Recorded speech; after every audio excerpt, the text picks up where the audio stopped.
So వినేవారు జాగ్రత్తగా వినండి ఈ విషయాన్ని. ఒకరు ప్రసాదం తినకూడదని, ఇంకొకరు తినవచ్చని ఆయా సందర్భాలను గురించి మాట్లాడుతున్నారు కదా. నా జీవితంలో కూడా ఇలాంటి ఒక సందర్భం ఎదురైంది. అప్పుడు ఆయన నన్ను అడిగింది కూడా ఇదే, మేము ప్రేమతో ప్రసాదం పెడితే తినలేరు మీరు దేవుని ప్రేమ గురించి మాట్లాడుతున్నారు అని.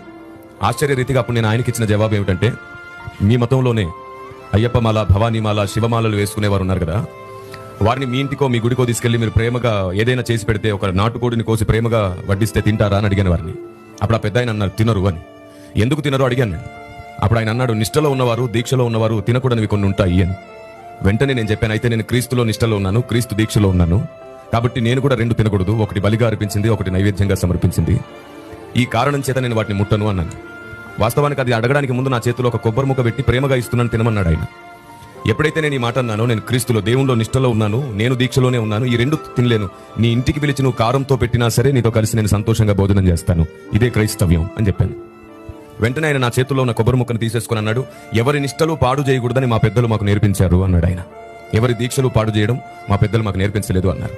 వెంటనే ఆయన నా చేతిలో ఉన్న కొబ్బరి ముక్క తీసుకోవడం మాత్రమే కాకుండా, ఆ సమయం 3:30 అవుతుంది, ఇంటికి తీసుకుని వెళ్ళి వారింటిలోనే నాకు ప్రేమగా భోజనం వండి పెట్టాడు. సువార్తకు వచ్చాను, ఆకలితో ఉన్నాను.